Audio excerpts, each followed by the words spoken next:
This morning I'd like to try not so much to preach to you, just to talk to you this morning. It may turn out after so many years of being used to preaching, there might some of that slip out too.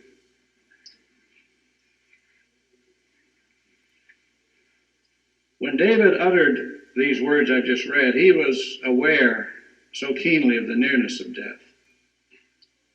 And he speaks these words and he says, there is but a step between me and death.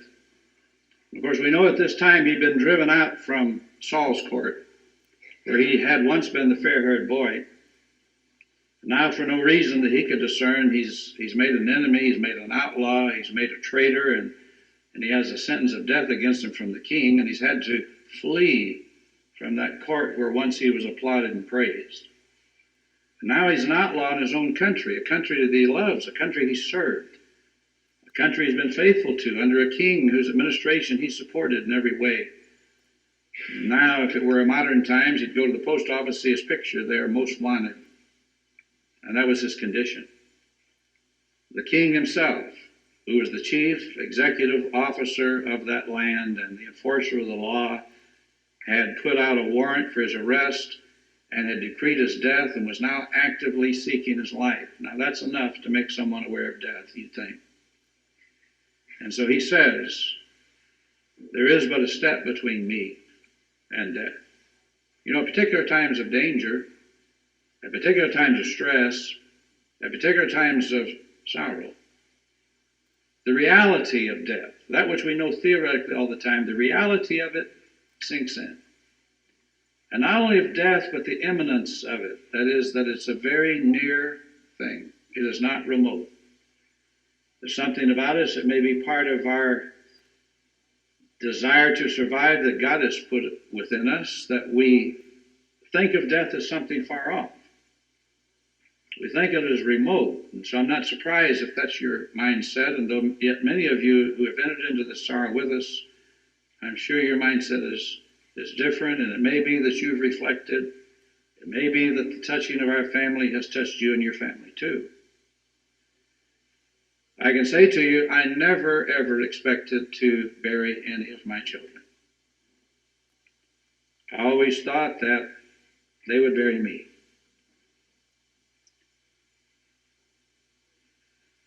I prayed many times, and I really believed, I think I had a confidence that God would not let something like this happen. That however bad it came, that he would, rescue my Becky and let her somehow live. She had come close to death many times before. Many times before. From the time she was a 4-year-old girl. She was almost killed right in front of what used to be the parsonage right over here. And she was struck by a car, struck in the head. And had it been just a quarter of an inch one way or the other, she would have died that day. And I was in the hospital. I couldn't even visit her in the hospital. I had just gone through serious surgery myself, was facing other serious surgery. By the time Henry went and ministered to her, I didn't see her until after she came home. And that year was not a particularly good year for me. I ended up having a number of surgeries. And before I completely got through with my surgeries, she had healed, and then I was out playing, I don't know how many months, it wasn't quite a year, and she was struck over here in Greenwood again.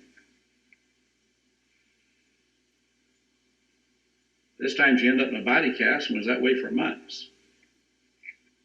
So I'd seen scrapes. Many of you don't know it, some few of you do. By the time we'd moved into a new house over here, at that time, it wasn't new, it was new to us, first place we had ever owned in Brentwood. I had to rush Becky up in the middle of the night to the emergency ward. And if I hadn't acted fast, she'd have been dead that night. But I always had the confidence God will bring her through. He had so many times. As Lynn and I retired for the night Saturday night, among others, we prayed for Becky.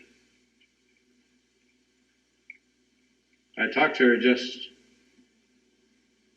2 nights before that, a long conversation. Very thoughtful conversation, very good conversation.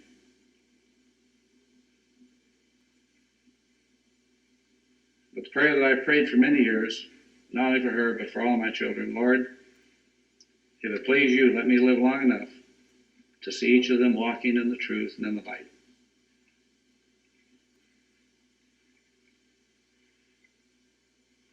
So I didn't expect it. I expected that when the news came, when Robert woke us up, they tried to reach us. We go to bed early on Saturday night. The folks that called knew his cell phone. They woke him up. Or I don't know if he was asleep, but anyhow, they got a hold of him. He came and woke us up. He said he had bad news. A lot of things flashes through your mind at a time like that. But he said Becky was dead.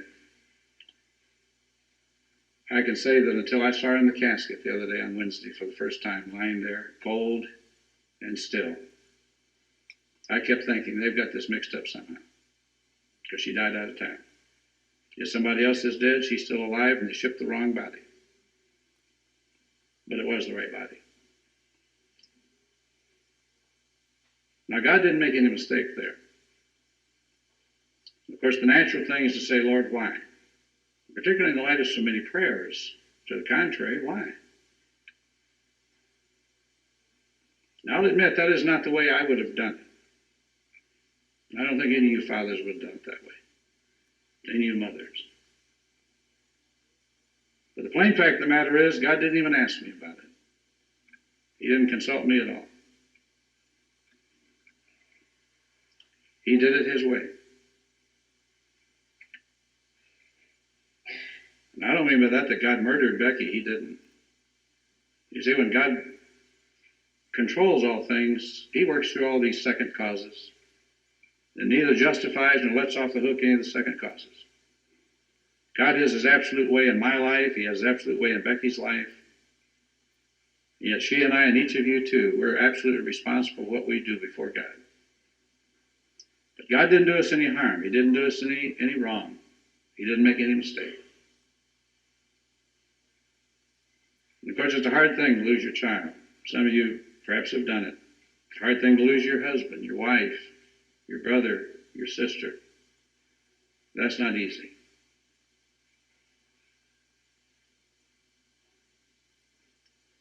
I preached for many years the absolute sovereignty of God. I can say this morning I believe it more than ever. And now that I believe it, dear friends, it's been the greatest comfort to my heart, and to Linda's too. It is a pillow that you can put your head on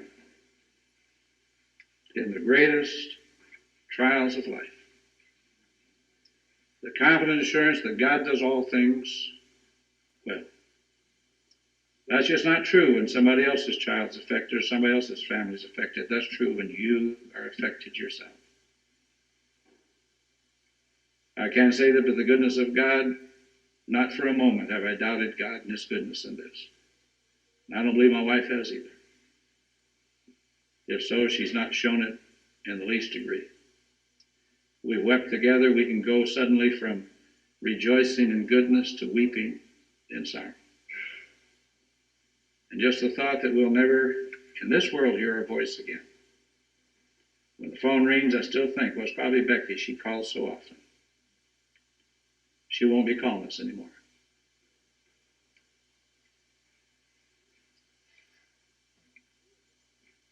Now, we have just begun to see the tip of the iceberg as to why God does things. You see, he doesn't have to explain his ways with us. We don't have to agree with his ways. We don't have to think that his ways are good. We ought to. But whether we think it or not, his ways are good. He makes no mistake.